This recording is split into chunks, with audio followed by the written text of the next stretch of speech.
നടി മായ വിശ്വനാഥ് കഴിഞ്ഞ ദിവസം സംവിധായകൻ ശാന്തിവിള ദിനേശിന്റെ ഒരു അഭിമുഖം എടുത്തിരുന്നു.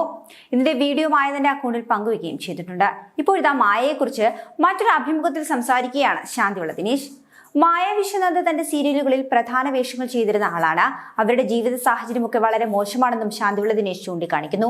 രോഗിയായ അച്ഛനും അമ്മയ്ക്കുമൊപ്പം വാടക വീട്ടിലാണ് മായ താമസിക്കുന്നത്. നേരത്തെ മോശമല്ലാത്ത വർക്കുകൾ ഉണ്ടായിരുന്ന ആളാണ് മായ. പക്ഷെ അവളുടെ നാക്കിന്റെ പ്രശ്നമാണോ പ്രായമായി വരുന്നതിന്റെ ആണോ എന്നറിയില്ല. ഇപ്പോൾ ഏതെങ്കിലും സീരിയലുകളിലേക്ക് പരിഗണിക്കുമ്പോൾ ചാനലുകാർ മായയെ വേണ്ടെന്ന് പറയാറുണ്ട്.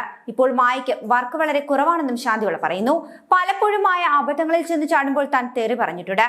കഠിനമായി തെറി പറഞ്ഞതിന്റെ പേരിൽ 3-4 വർഷം തന്റെ മുഖത്ത് നോക്കില്ലായിരുന്നു. എന്നാൽ പക്ഷേ മായ പാവമാണ്.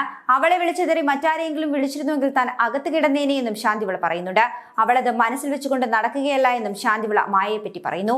അടുത്തിടെ തന്നെ അഭിമുഖത്തിന് വിളിച്ചപ്പോൾ താൻ അതിന് സമ്മതിക്കുകയായിരുന്നുവെന്നും ശാന്തിവിള ദിനേശ് പറയുന്നു.